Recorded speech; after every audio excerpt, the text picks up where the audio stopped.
one of the areas that he's been really done a great job is leadership. You know, he's provided that room with leadership. He's provided our offense with leadership. I think that comes with having some production on the field. And then he stands for all the things that we want our players to stand for. He's had an exceptional work ethic. He's a great teammate. He's always putting the team first. And he just goes out there and tries to do what we ask him to do as coaches. So Jerry, in the second year working with him, I can't say enough great things about what he's done. It's been very positive.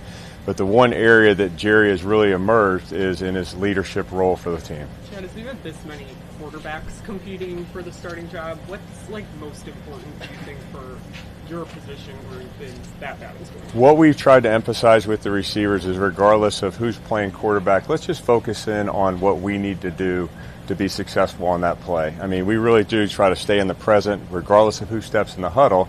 That doesn't change our job. And as I tell the receivers all the time, your job is really easy here. It's to get open, catch the ball, and when we have the opportunity to compete in the run game, we'll do that. But we have so many things to focus on, so many details that are so necessary in the passing game to be successful, that it really doesn't matter who steps in the huddle, who throws it to us. It doesn't change our job as receivers. It seems Yeah, Deontay Johnson, just like all of our players right now, are going through the process of training camp, which is let's learn the playbook, let's get to know our teammates, let's establish our conditioning level, let's go out and really work on the fundamentals that are important for every successful play. So Deontay has been one of those guys. You know, he's come in and he's working very hard. We have an opportunity, the way Coach Stefanski's done a great job of setting up practice with what you guys see. We're maximizing reps. We're getting a lot of reps. So it allows 1 through 10 in our receiver room, number-wise, to go out there and get reps, which is really very advantageous for all of our players right now. It seems like Jerry has sort of embraced being that number one guy and everything that kind of comes with that, the leadership, you know, the responsibility. Have you seen that from him too? I have. Jerry Jeudy, again, I can't say enough about him as a person. It starts with that. Jerry is a tremendous person who does everything he can to put the team first. Jerry had a tremendous year last year statistically, and he would be the first to say that he wants to win, and he wants to put the team first in order to win. Part of Jerry's leadership is, you know, he's not a very vocal guy, so he really goes and leads by example. You know, if he works hard and he's at the front of the pack, then everybody files in the receiver room. So again, very positive on all the things I'm going to say about Jerry Jeudy, and he's deserving of that. How about Mike Woods? We know he has a hand injury. How was Mike beforehand, and what do you think the outlook is for the hand? Yeah, I'm not going to leave Coach Stefanski to speak of the injuries, but in terms of Mike Woods, the player, Mike Woods is a player that has multiple position value, and the reason he brings that is because he's got very strong mental. He's also got a physical skill set where we can put him at multiple positions along the formation. So that's what we tell our players. The more you can do, the more value you're going to have for this football team. And Mike, along with a lot of players in our receiver room, the young guys included, have done a great job of establishing a role based on their ability to play in a multiple position role, and it starts with their mental capacity to learn the offense. I mean, the rookie receiver group that we have is a tremendous group. They've worked extremely hard. They have learned the playbook, exceeded expectations in what they've learned, and they've allowed themselves to go and play any position when the opportunity presents itself, and that will give them opportunity. So I'm using that group as an example of what we want out of our players. Learn what to do, and you'll have a chance to go out there and maximize your opportunities. And you said the job doesn't change regardless of who's playing quarterback, but Jerry's breakout year last year, much of that was a reminder that sometimes receiver production can be environment dependent as well. Yeah, I mean, I agree. Jerry did a great job of coming in here and really ignoring any noise that was out there. Noise right there. So he did a tremendous job of ignoring the noise and really just focusing in on what we wanted him to do to be successful in that play. Jerry's very coachable. You know, a lot of these guys, you think, like guys ask me, are these guys coachable? We have a coachable group, and it starts with Jerry Jeudy. So if he accepts coaching and works hard, good things are going to happen. What do you think of this general notion that receivers are mercurial or emotional or something like that. What do you think of that general stereotype? You know, I'll say I'm very fortunate right now with the Cleveland Browns receivers. We have a great group. You know, we have a group that is just unselfish. I enjoy coaching those guys. I come in the room every day in a great mood because the group I'm going to stand in front of is just tremendous in terms of their work ethic, their humility. Jerry is at the front helping the younger guys out, but it's just been a lot of fun to see that group and the chemistry we have in the room. You mentioned the rookie group of receivers. One of those guys, Luke Flory. What have you seen out of him in the first 4 days of camp? Yeah, Luke, as similar to our other 3 rookie receivers we have, has done a great job of learning the offense, of coming into camp in great condition. You know, we say your job here is to get open and catch the ball, and he has certainly put that on tape and has been displayed on the field so far. He's got a unique skill set to separate versus tight man coverage, particularly in the slot alignment. So we're really excited, as we are a lot of our players right now, because it's such an exciting time to see these guys develop and improve. Luke has done a great job of working hard, but certainly has a long way to go, just like all of our players, to include Jerry Jeudy. You know, we have a long way to go. They acknowledge that, and just we're excited about how hard they work to include Luke. Luke's done a great job. What does a jump for Cedric Tillman look like in this year, and what does he need to do on these fields during training camp in order to achieve what you're looking for out of him? Yeah, to take the next step for Cedric, which I think, like we talk about with all of our players taking the next step. You know, it's not just one particular player, like this guy's the only one to take the next step, right? We all have to. And I think to take the next step, it's just consistency. You know, Cedric has proven that he can do it at a high level. He had some real good production prior to his injury last year. We're really excited about his development, still are. And time on task is what's critical. He needs to be out here available. We're very fortunate. You know, he's come back. He's healthy.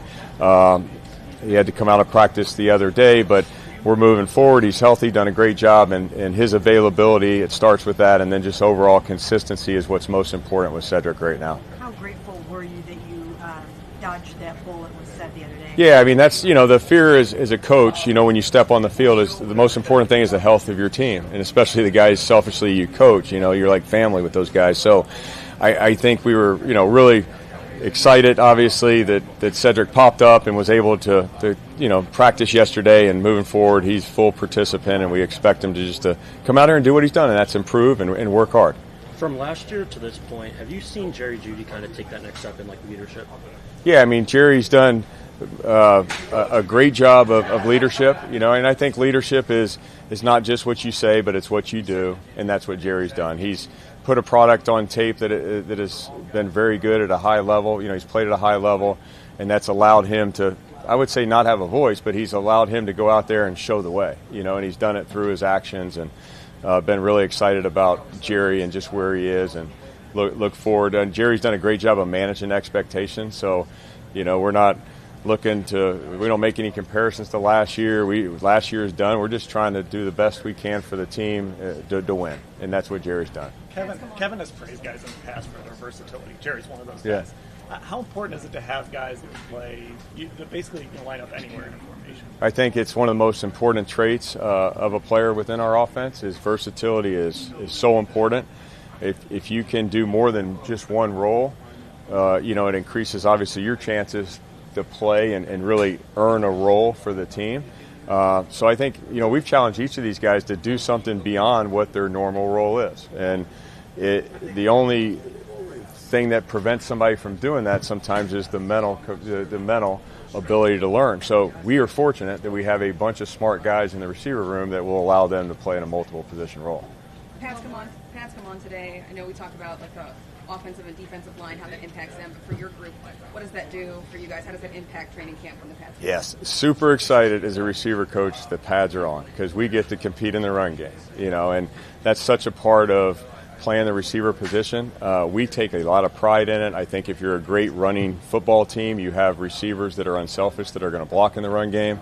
So I am very excited to go out on the field today and see who will compete in the run game. We've challenged the guys just 10 minutes ago in the meeting. As I stand here right now, we're looking forward to getting in the pads. I know our whole team is looking forward to being in pads, but certainly receivers are too.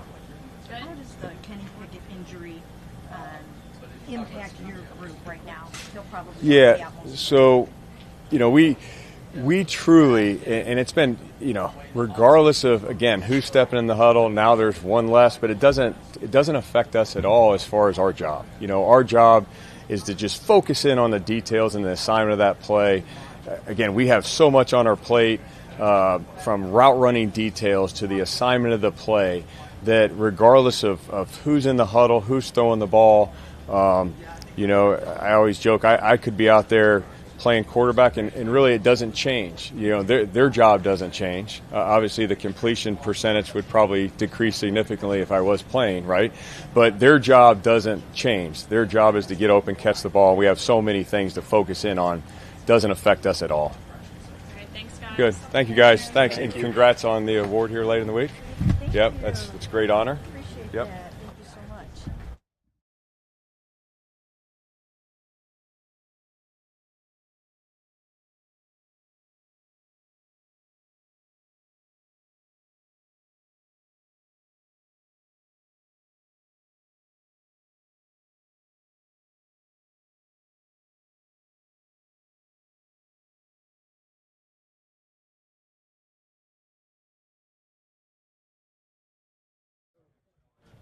I guess let's start with Denzel. We talked to him last week. He said he felt like last year personally was his best year. How have you seen him kind of come back and attack this season after that? Yeah, he's really attacked our cultural standards. We ask all of our guys to attack the ball, attack the day, really put violence, effort, swag on passion on tape. And he's been a guy he's been doing it in the meeting rooms. He's been doing it obviously in the weight room. Now we're getting a chance to see it on the grass. How important is it that he sets that example? I mean, he was here all spring, and he was just being that guy that does it. And Sure. guys kind of line up behind him. Without a doubt, he's one of our trusted leaders on the field. So the biggest thing for him is it's not the exception, it's really the expectation. And when we talked about heart and toughness, and really that callous that we want to really evolve in while we're here at camp, he's really putting it on there, and we got to keep motivating him. Brandon, you spend a lot of time one-on-one with Denzel. Sure. A lot of it is jam skills, right? See you toss the ball to him, walk along the sideline. You're with him when he's at the jump machine. Did he come to you, or did you come to him to set his program to improve his interceptions? Sure. It's a cultural standard, that teachers teach. And students, they want to be taught. So he's a young guy. He really wants the information. He's an extremely hard worker, come in early, stay late guy. So it's really been, a cohesive conversation between us both on what our team ideals are, where we're trying to get to as an offense, defense, and special teams. And really, we're getting a chance to just cohesively do it on the field together. But he's talked about wanting interceptions. He took 6 of them last year.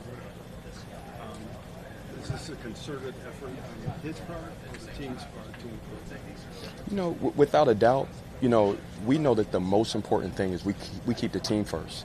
And us being able to get the ball back for our offense and our special teams, that's going to help us win games. That's going to help our team.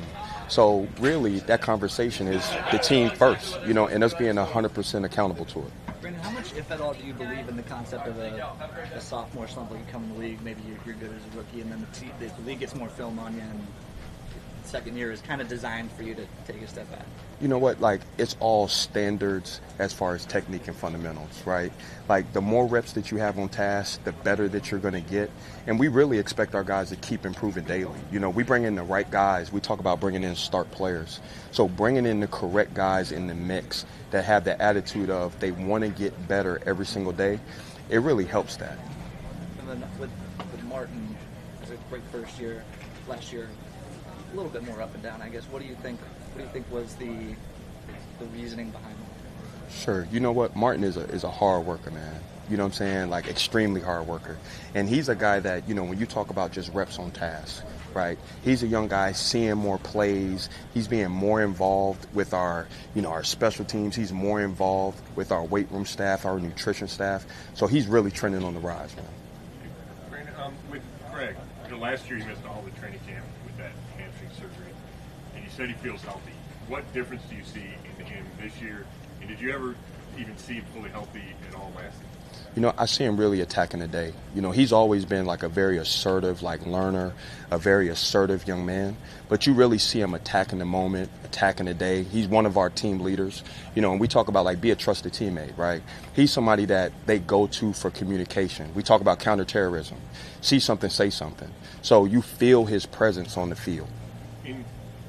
Does he talk to you about the importance to him of not being just considered a nickel corner and a slot guy, that he has that ability to play on the outside? All of our guys, like, they value versatility, like just like our defense and our offense, right? But he's a guy that values the versatility himself. Like, these are guys that they want to be in the slot, they want to be outside, they want to blitz, they want to be in zone coverage and man coverage, just to show that all their traits, so that we can be 100% accountable to the team. So it's really cool to see just how unselfish he is to put the team first in that category. You had mentioned playing zone coverage. I was curious, like, we saw some coverage busts last year, particularly in the zone coverage. What's the key to making sure that that doesn't happen again? Communication first. That's one of the very first things we talk about. Communication first, then execution. We try to like really simplify it for our guys. Stance, alignment, key, first step. But before we can execute the call, we got to communicate and then execute it at a high level. Brandon, I've heard over the years guys talk a lot about, I don't want to force the interception, I'm not going to always go for the ball, I'm going to stick to my technique and try to make the play. But with you guys putting such a point of emphasis on getting more picks this year, do they have to force it a little bit, attack the ball a little bit more? How do you walk that line? Yes, ma'am. You know what? It's really, it's not the, what would you say? It's not the tour to the curve, right? It's the expectation. Like, it really is. Like, this is what we must do to help our team. So really, we're not going to fret plays. Like, it's one of those things that is part of the process. We want to keep getting time on task, trust in that process, knowing that those things come in bunches. And as long as we can get tight and stay tight, now we force the quarterback off his first read, and then we get our engine home. Back to MJ. Yes. He had such a good 2 days against Justin Jefferson a year ago here Sure. in the joint practice. And then it probably wasn't the season overall that you wanted. Why do you think it developed into that kind of season? Say that to me again. He didn't have the season he wanted, even though it looked like it was going to be a breakout year. So what happened? You know what?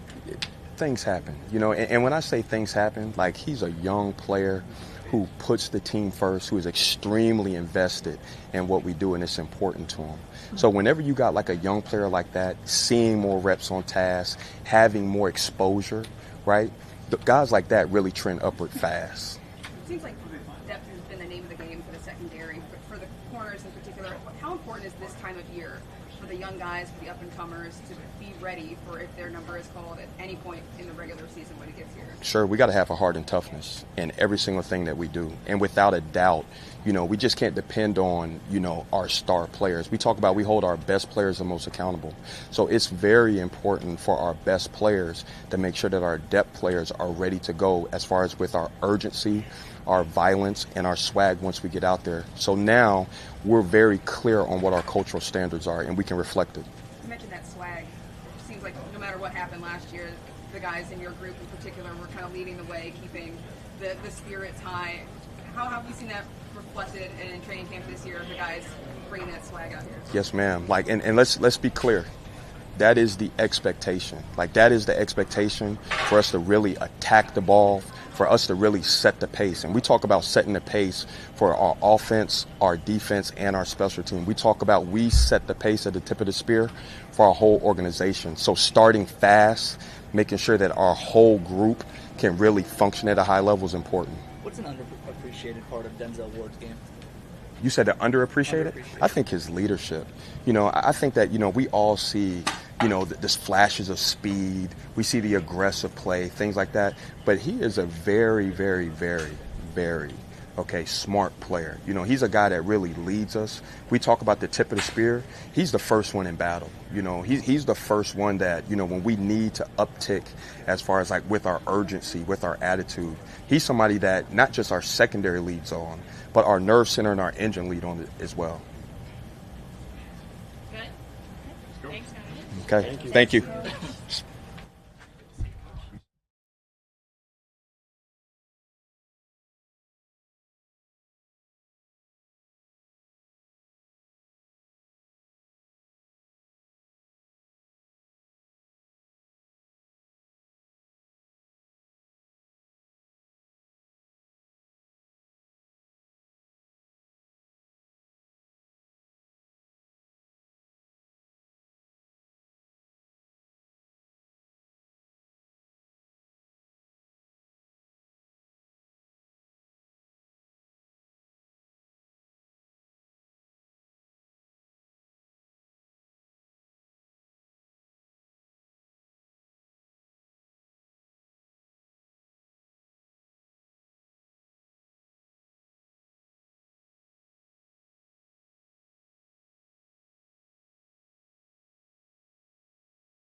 Excuse me. Hey, fellas and girls. Who's first? How eager are you to get the pads on today? Eager as hell. Why? It's an exciting place to be right now. You know what I mean? Like, there's always the jitter moments of first pads for the first day. So I'm excited. I can't wait to see what this team has to offer, and we're just going to work hard. Dave, were you ever healthy after week 1 last year? No. How frustrating was that, especially how it affected you and everything else? It was upsetting, but there's no excuse. I still had the opportunity to do what I was able to do, so I'm striving to do more. Dave, I know you've been through a very tough emotional time over the last week or so. I'm sure it must be difficult for you to kind of compartmentalize and be here and honestly speaking, I think this is the best place that I should be. Just being with my teammates here every day. They uplift me, I uplift them. We get after it, and we have fun. So I wouldn't be anywhere else. What would your case be for Joel Bitonio as a Hall of Famer? He's awesome. Yes, I would say I would vote yes. Joel's my guy. Pro Football Reference gives him some sort of percentage chance in the 40s. Why? That's a pretty good chance, huh?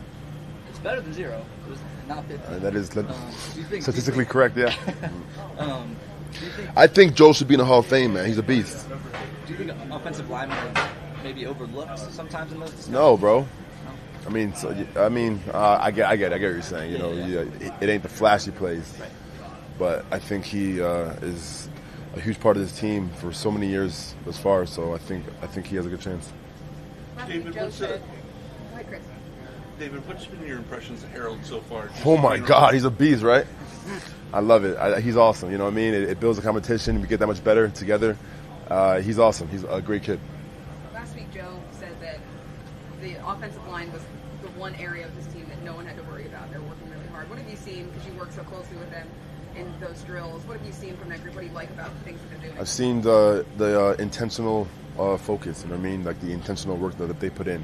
They do what they do because they want to do it. You know what I mean? Other people, I guess, I won't talk about other people. I'll talk about just us, right? I just see the intentional work, the intentional actions.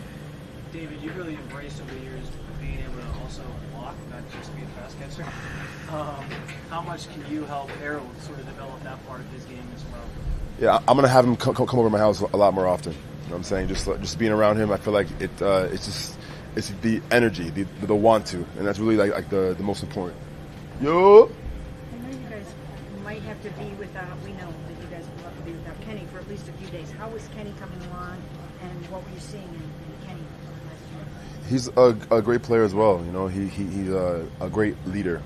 Just like the aura, just of him being in the huddle alone, it means a lot to the team. David, what has it been like having Joe Flacco back? You guys Flacco developed such a chemistry in 2023. Hey. No, yeah, Joe's my guy. I mean, obviously, as you've seen 2 years ago, there's not really much to say. I think the film speaks more. I know you've been such a big part of this offense since Kevin got here, but this year it feels like there's questions in receiver after Judy. Do you feel like you're going to be really counted on this season to catch a ton of passes in Kevin's scheme? It's not just passes being caught that I'm being being held account for. It's just the energy. You know what I'm saying? Just energy is contagious. You feel me? So I'm gonna go outside today in pads and just scream for no reason, and people will get fired up. That just those little subtle things go a long way. Are you the same size as you were last year? Do I look bigger? A little bigger. She said I look bigger. I don't know, man. I've been working out sometimes. How much? You mentioned developing the want to. This is the last one for Harold. Damn. How did you develop your want to as a blocker, as a young blocker? I would say being forced to be a third string 4 or 5 years ago. You know what I mean? Being, I guess, quote unquote blackballed, as they say. But no, that really just woke up my drive. Or I guess multiplied my drive. You know what I mean? Like I wanted to do this because I wanted to do it, and that was just that. So, peace. Appreciate y'all.